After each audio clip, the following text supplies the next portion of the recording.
Click the link in the description below to receive our free Building Mental Muscle newsletter, and for a limited time get these 10 classic best-selling Law of Attraction books for free.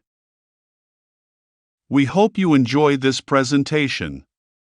If so, please click the like button and click the subscribe button below to receive notification when we release new recordings. Richard Hargraves presents William Blake on Religion by Neville Goddard. First published 1963. This audio edition recorded 2023. Digitally narrated using the voice of Jeff Masters for BuildingMentalMuscle.com. Copyright 2023 Iron Power Publishing. All rights reserved. William Blake on Religion by Neville Goddard. When you are discussing Blake, you are discussing one of the greatest spiritual giants of all time. You might just as well discuss St. Paul, for they had the identical visions, the vision of reality. Tonight, we can cover only a portion of his gift to the world. In his Auguries of Innocence he says, "To see a world in a grain of sand and a heaven in a wildflower, hold infinity in the palm of your hand and eternity in an hour." William Blake, Auguries of Innocence. What is the sequence? The most inanimate thing in the world, a grain of sand, and in it to see a world. Then he moves to the first animation, a flower, and then to see harmony, which is heaven, to see a heaven in a wildflower. And now he comes to space, hold infinity in the palm of your hand. And then to time, and eternity in an hour. He moves on now to the bird world, to show us the relationship of the whole vast world, the unity of the world, that we are all actively related, that you can't disturb anything at this moment in any way, and not actually affect the whole. A robin redbreast in a cage puts all heaven in a rage. We think we can catch the little bird and cage it for our amusement, that which should be set free. He said, "How do you know, but every bird that cuts the airy way is an immense world of delight, closed by your senses 5. Marriage of heaven and hell." So, the little robin redbreast in a cage puts all heaven in a rage. A dove house filled with doves and pigeons shudders hell through all its regions. Then he moves on to the next state, in what the world would call evolution, but he doesn't call it that. Now into another aspect of the animal world. A dog starved at his master's gate predicts the ruin of the state. A horse misused upon the road calls to heaven for human blood. Auguries of Innocence. And he takes the stages right through. You will read it as you go along, annotations to Berkeley Cirrus in his Pickering M.S. Here is this mental giant who saw the complete relationship of all of us. So, I think I could be isolated were I in a dungeon and I thought of you, my thought is affecting the entire universe. I thought of you with envy, or with hate, or with love, whatever the thought was as I conjured you in my mind's eye, and represented to myself as I want you to be, whether it is in hate or in love, I am affecting the whole vast world. And if I believe in the reality of what I have done, it will come to pass. And because we are all one, all interwoven, I will use you without your consent, your knowledge, to fulfill that which I have imagined at that moment. Then he makes this statement, what seems to be, is, to those to whom it seems to be, and is productive of the most dreadful consequences to those to whom it seems to be, even of torments, despair, eternal death. But the divine mercy steps beyond and redeems man in the body of Jesus. Jerusalem, Plate 36. He steps beyond.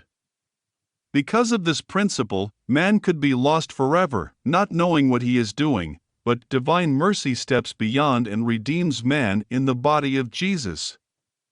God is Jesus, and we are but members in this divine body, therefore, only one name, we are He. So, Blake made this statement, Man is all imagination. God is man and exists in us, and we in him. Annotations to Berkeley's Cirrus. The eternal body of man is the imagination, that is, God himself. The divine body, Jesus, we are his members. The Laocoon. He makes every world, and now he asks us to join with him in putting this to the test. When you read his works from beginning to end, he never wavers from this premise. One thing he asks us all to do, and to always bear in mind at every moment in time, to distinguish between the immortal man, which he saw. He said, "When I first did distinguish the immortal man that cannot die, that immortal man was imagination." Imagination has a body, and he describes that body when he begs us to always discriminate between this immortal man, your wonderful human imagination, and the state into which it has fallen. And so, you may be this night in the state of love, I hope you are, the state of tenderness, the state of affluence. I don't know, but you may not be. You may be in the opposite state. But were you in the opposite state, or some friend of yours, or some total stranger in the opposite state? He begs you, he begs all of us, to always bear in mind the distinction between the occupant of the state, and lift everyone out of the state, if it is an unlovely state. For man is like a pilgrim passing through states, as though I pass through the states of this country.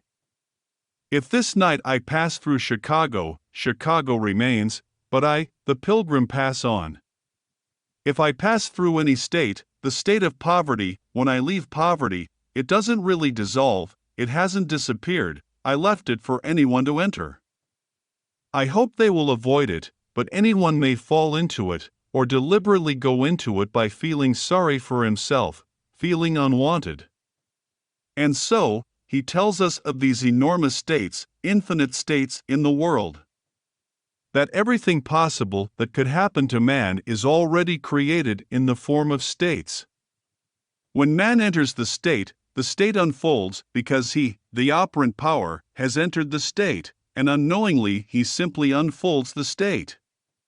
If the state is one of wealth, in a way he does not know, everyone in the world that can aid the unfolding of that state must aid it. If he enters any state, the state of poverty, though at the moment when he enters it, he may have everything in the world, in no time he will grow the fruits of poverty in this world, for he is in the state of poverty. But he, the occupant of the state, is neither rich or poor. So, Blake calls upon everyone to bear this in mind constantly and forgive every being in the world. For he says, "Mutual forgiveness of each sin, such are the gates into heaven in our world." If I could only remember every moment of time when I see someone, I dislike that he is only in a state. That is why I dislike him, I dislike the state. I identify him with the state I dislike, but I think it is the occupant. It is not the occupant. He could come out at any moment in time, or I could get him out if I pulled him out and put him into another state, and I wouldn't dislike him. If I bear this in mind, knowing my power to pull him out of the state, I could save him, at least temporarily, until he is actually redeemed by this divine mercy that steps beyond and redeems man in the body of Jesus. And that is a true vision. We are redeemed in the body of Jesus. The day will come when you actually will be pulled into his presence, for it is he, divine mercy, that steps beyond, in spite of what we have done, and pulls us right into his presence. Then we are asked a very simple question. The world will answer correctly, or he would not have told us. It is automatically done, we are divinely prompted what to answer, what to say when the question is asked.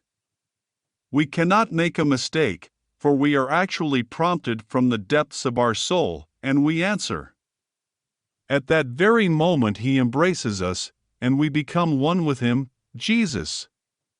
We are fused into the body of Jesus. And you say, is Jesus a man? Yes, he is a man.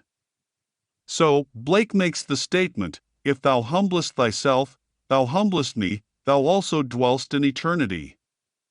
Thou art a man, God is no more, thy own humanity learn to adore. Everlasting Gospel. So, when you stand in His presence, you are standing in the presence of man, and it is infinite man. It is Jesus, and you are actually saved in the body of Jesus, because He embraces you and you are locked in His body, one with His body. You are the body. You aren't locked in the sense that you disappear, you are that being. You become one with Jesus, yet you do not lose your identity. No loss of identity, and yet one with God, for God is Jesus. Now this is Blake's teaching, and I have proven much of it to my own satisfaction, by my own mystical experiences. Now he comes to discuss the story of the virginity of the Virgin.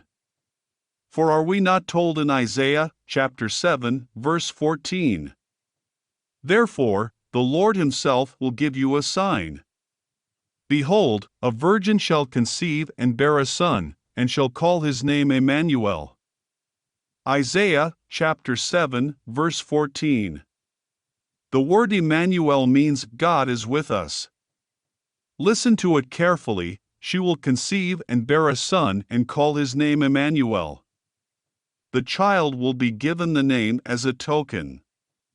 The child is not the great event, the child will be given a name and is the token of deliverance. The child himself is not the deliverer.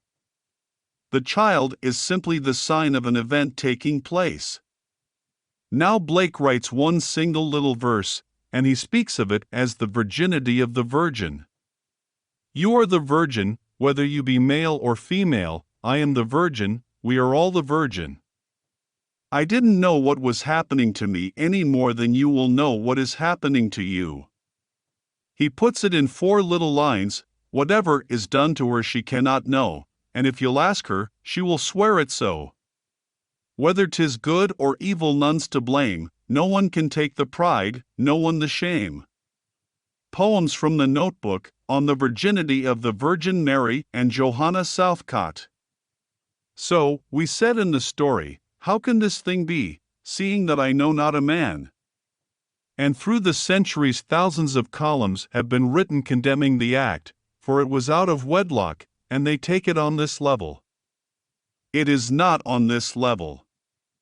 You are the bride of God, as told us in Isaiah, chapter 54, verse 5, for your Maker is your husband, the Lord of hosts is His name.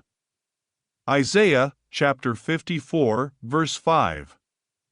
So, the one who made me is going to sire me, without my knowledge, without my consent. So, whatever is done to me I cannot know, and if you'll ask me, I will swear it so. Whether it is good or evil, none's to blame, no one can take the pride, no one the shame. No one can take the pride when I confess openly, I gave birth to a child out of wedlock.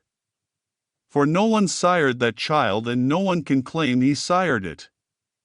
Now whether it was a shameful thing to perform, well, the world must judge. Whether it be good or evil, well, who knows? But one thing I know, no one can claim they did it, therefore no one can take the pride, no one the shame, if it's shame. So, the prophecy was made, and he writes in 4 little lines the story of the virginity of the Virgin. He is telling every being in the world that they are that virgin. And you will be sired by the Holy Spirit, and you will produce in visible form an infant, just as told us in the Gospel. Having produced it, you stand amazed, because how could you produce it in such an unnatural way? It doesn't happen in a natural way.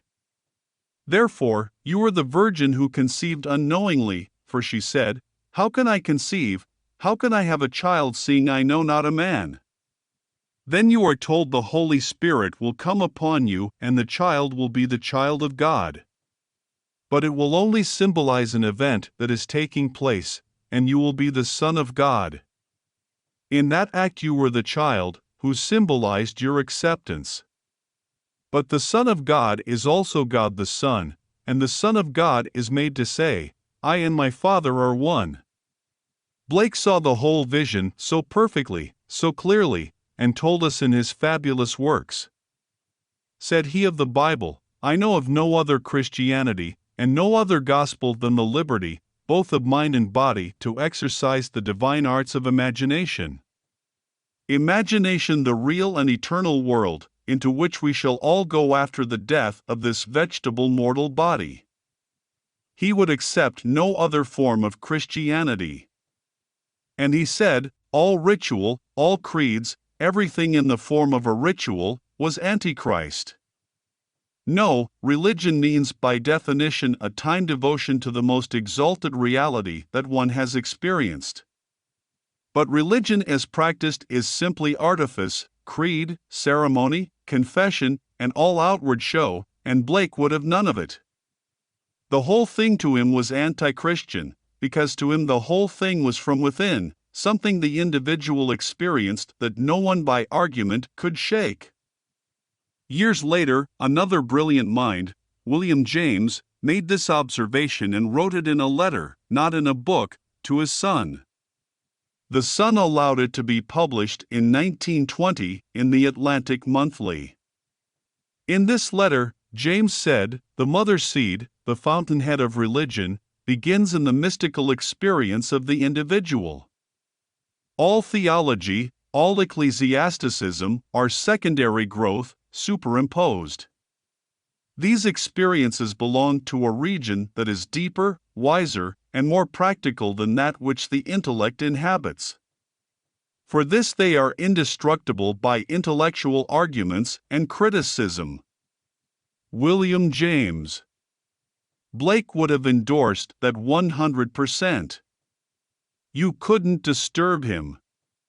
They called him a mad person.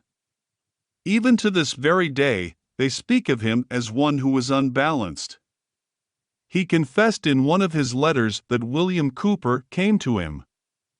Cowper was one of the great poets and himself considered one of the 6 greatest of all writers of letters in the English tongue. He was a contemporary. He died in 1800, Blake in 1827.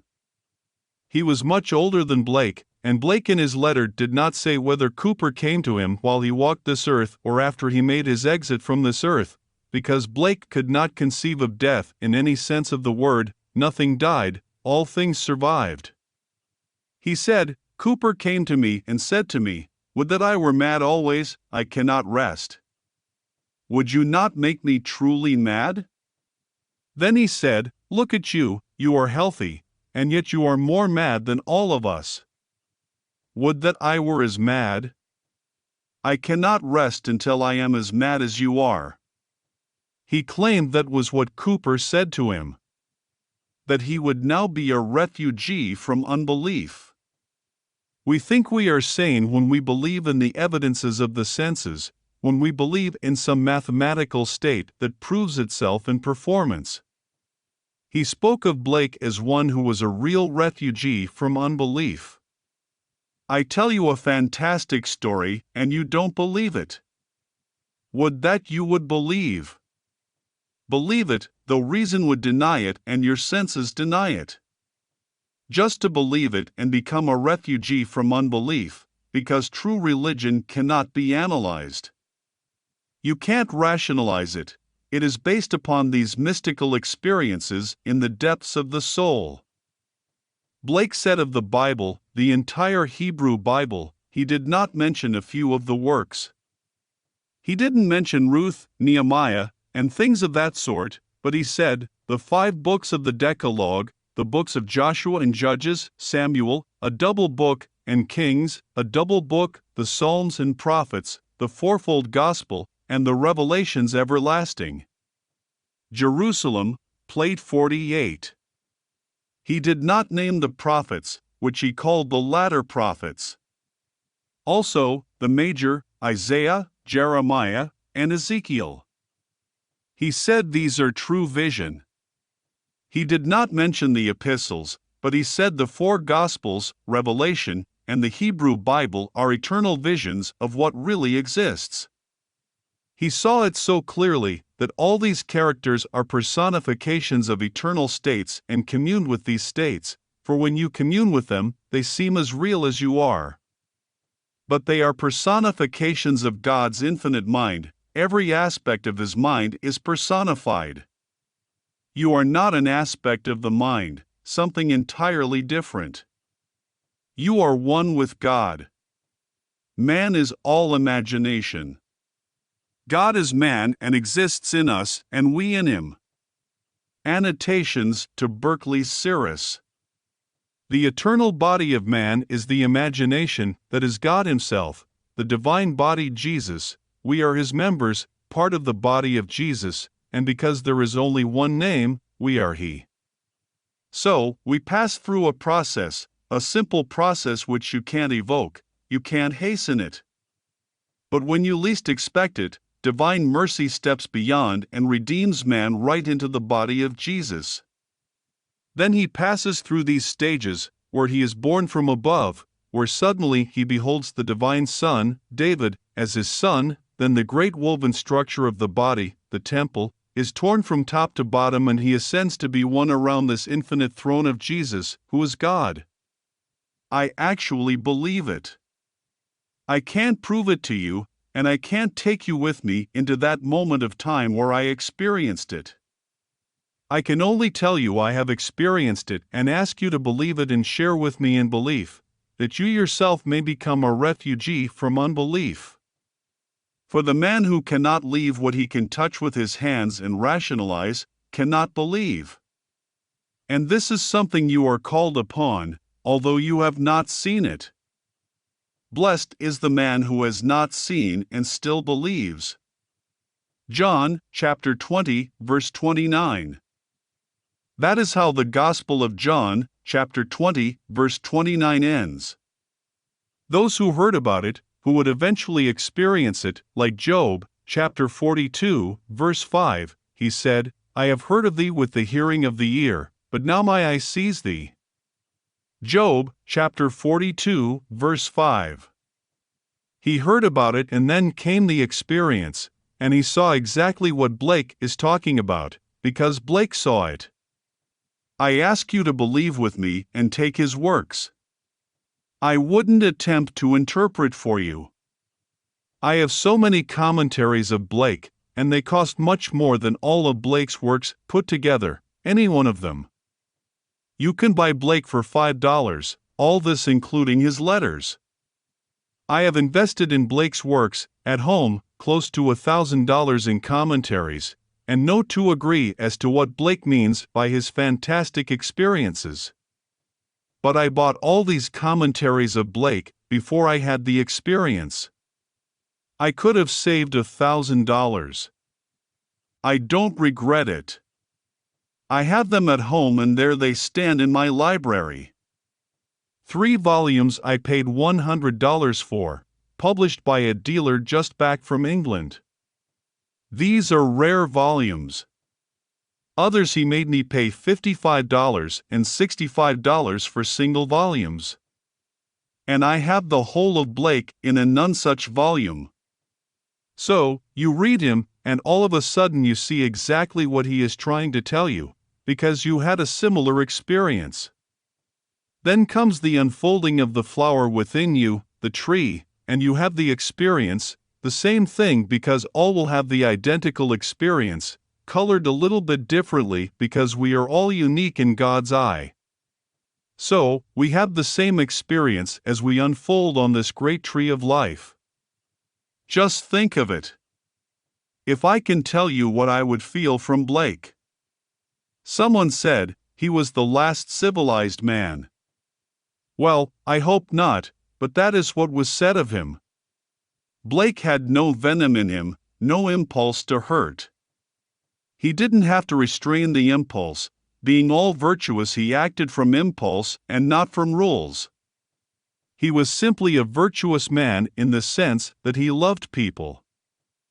If I would take a summary of Blake and tell you what I get out of it, I would say tell your children while they are little tots and teach them, never unnecessarily hurt a creature or desecrate a flower.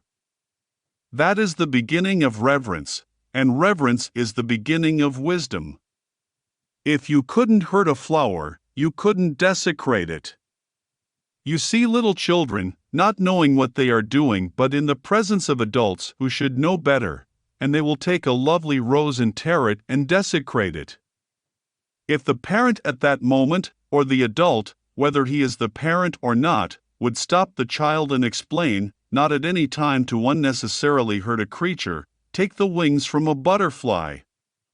I did it myself. To take the wings from a fly, to take the wings from something else. No reason for it, but I did it as a child. But I did it when possibly there was no one around like my father or mother to stop me in the act. But I know today from experience, you can take a child in its youth, in its infancy, teach it never unnecessarily to hurt a creature or desecrate a flower. That would be to it the beginning of reverence, and reverence is the beginning of wisdom. Take George Washington Carver, who would take a flower in his hands and talk to it. The man couldn't hurt it, he was incapable of hurt.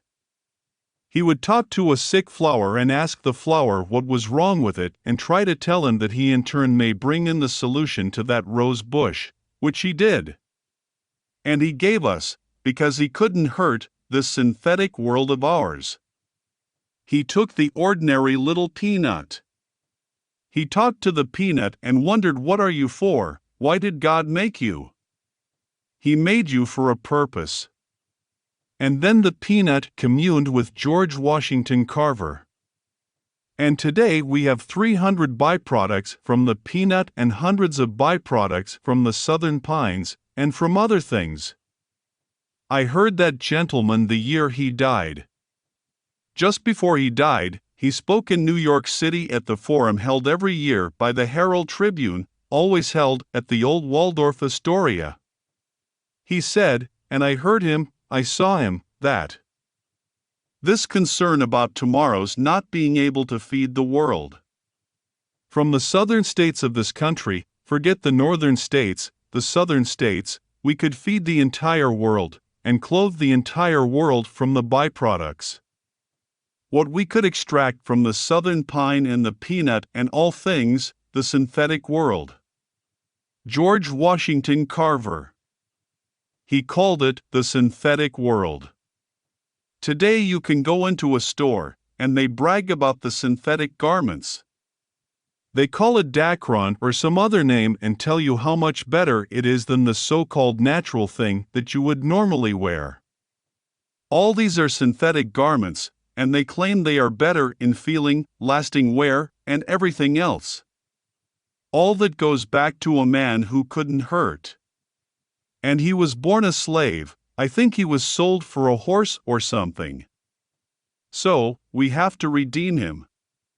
Here was a man born into slavery who couldn't hurt, and he is one of the mental, spiritual giants of the world. If you met him beyond the grave, you would see a glorious being like a Blake, because he couldn't hurt. So, I would say to everyone here who is in contact with tomorrow's children, start it. If you start and tell the children never hurt unnecessarily. By that I mean, if a horse breaks its foot, then you have to destroy it. You can't mend it, and the merciful thing to do would be to blow its brains out. That would be a merciful act, but then you would do it not unnecessarily. Blake said, a horse misused upon the road calls to heaven for human blood. A dog starved at his master's gate predicts the ruin of the state. A robin redbreast in a cage puts all heaven in a rage. To take this wonderful thing and cage it for your own amusement when it should cut the airy way. And then he says, a skylark wounded in the wing, a cherubim does cease to sing. You wouldn't think a cherub, one with the seraphim around the throne of God, would at that very moment when we wound the skylark in its wing, would be silent. But in the interrelated world, all things by a law divine in one another's being mingle. So, you could not wound a skylark in the wing and expect a cherubim to continue to sing. All of a sudden, things come to an end by our misuse of this fantastic power that is ours. For being all imagination, as we misuse the power that is imagination, we cause cherubim to become silent. We cause the whole of heaven to cry out when we cage something that should be set loose and free in this world. But you start. And I am quite sure it wouldn't take more than one generation, if the world would believe it, if you started in the home with children. Take them into the garden and let them see and then watch their reactions. Some may be more violent and tear it off, but stop them right there. Don't hit them, just stop them and explain to them that it is a creation of God, the one who made the stars made this for your enjoyment, not for your destruction, and explain they should not desecrate the flower. Then if you see them taking off the wings of the butterfly, because they are human that way, explain they should never unnecessarily hurt a creature. They would believe it, they trust you, and then suddenly that's part of their structure. They couldn't violate that conditioned mind. Why, it wouldn't take any time to really become a world like a Blake, and what a world that would be. So, I say to you, Blake, read him. I could talk about him from now to the end of time and never exhaust him. He lived to be 70 years old. He never went to school. His visions began at 4, and he thanked his father for not sending him to school to be flogged into memorizing the works of a fool. Even in today's paper, the New York Times, a science editor wrote the story of a man's new concept of the universe, radical departure from what was held last year. Well, this is not final, you know. This will be a radical departure from what it will be called next year, and that is man's concept. Whether the thing is really expanding to the limit of complete explosion, or whether it is like a breath, or it will go to a certain point and then once more begin to contract, taking unnumbered trillions of years, they don't know, and they hope to find it out through telescopes. So, they are experimenting through the telescope to the mathematical concept. But Blake made this observation: God is not a mathematical diagram. Annotations to Berkeley's Cirrus. Not in eternity will you find God as a mathematical diagram. When you find him, you'll find him as man. So, he said, God appears and God is light to those poor souls who dwell in night, but does a human form display to those who dwell in realms of day. Auguries of Innocence. When you meet him, it's man. But how can I describe him when he himself describes the body and the form as love? How do you describe love? Yet I stood in the presence of love, and he was human. But he said, for mercy has a human heart, pity a human face, and love, the human form divine. The divine image. So how are you going to describe love? When I stood in the presence of love, it was human and it was Jesus and it is form, but it is infinite love. Then you understand the words concerning forgiveness. In heaven the only art of living is forgetting and forgiving. Notes, Plate 81. And you stand in his presence, and you hear these words ring out, forgive them, for they know not what they do. Luke chapter 23, verse 34. Mutual forgiveness of each vice, such are the gates of paradise. No one can get through holding any resentment, because you are holding it against a being when it should be a state, and the states are fixed forever through which we pass. I would encourage everyone to read Blake. He grows every year bigger and bigger in the minds of men, yet he died and is buried in an unknown grave. I doubt if anyone truly knows where he is buried.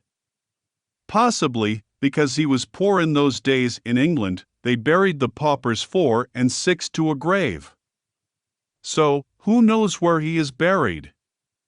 At least we have his works, those that survived. And so, after 200 years, here is this giant, and in his day, we had men that can only be remembered because there was certain violence, like George III, who reigned where he lived when this was a colony. And here this mad George, truly mad, and nothing was more sane than Blake. And George, who was then King of England, we founded his colony, could give away sections of it, vast areas to those that he favored. Mad as a hatter. And they called Blake the madman. And Cooper, who did go mad, 3 times he was put away, he appeared to Blake and asked Blake to make him truly mad. Not mad as the world judges it, because there are unbalanced mental states, no question about it.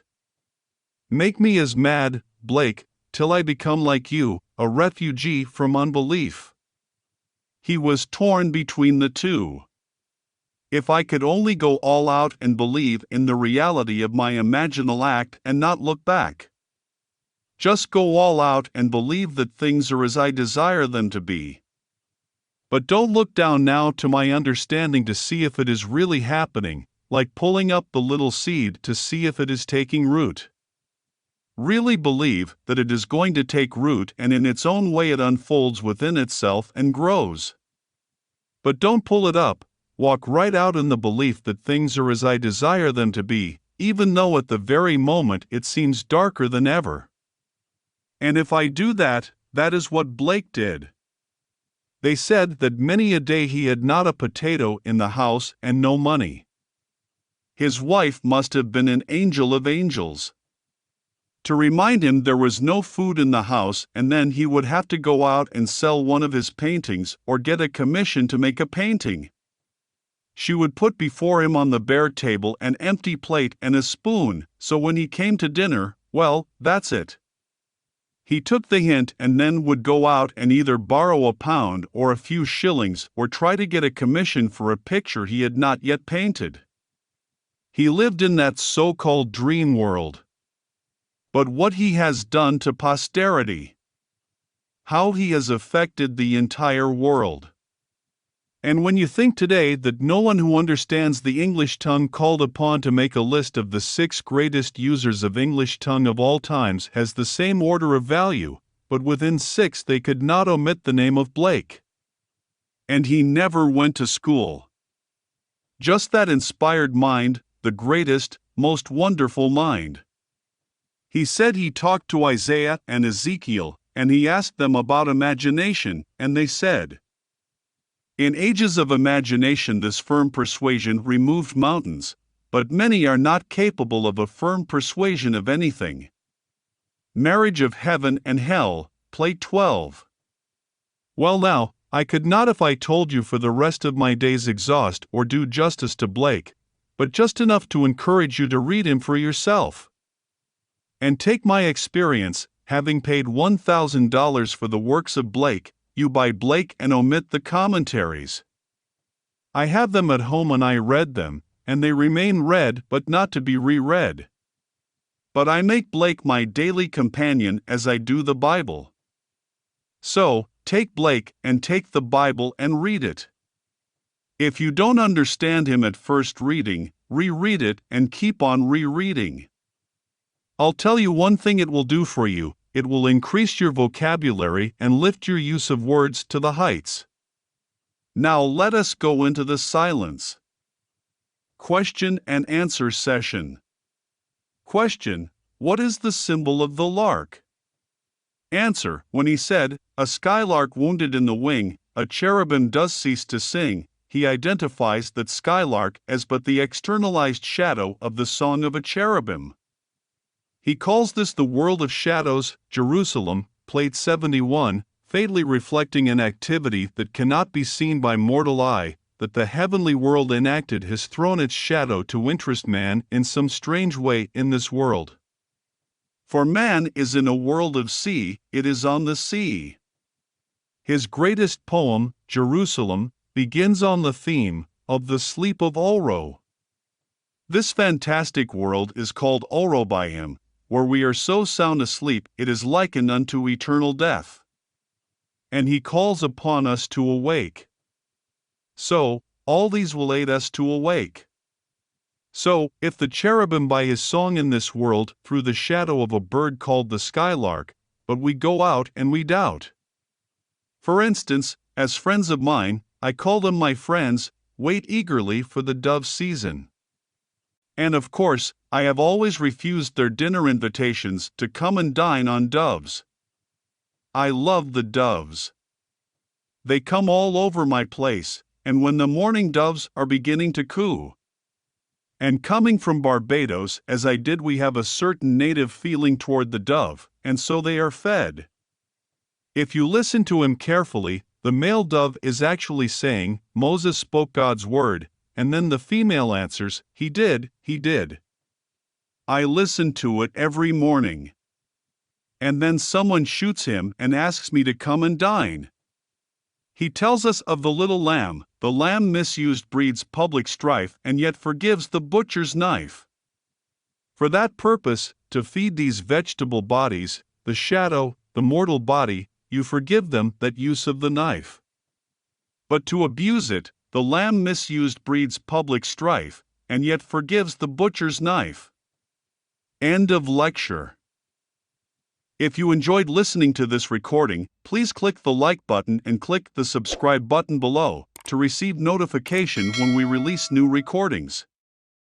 Click the link in the description below to receive our free Building Mental Muscle newsletter, and for a limited time get these 10 classic best-selling Law of Attraction books for free.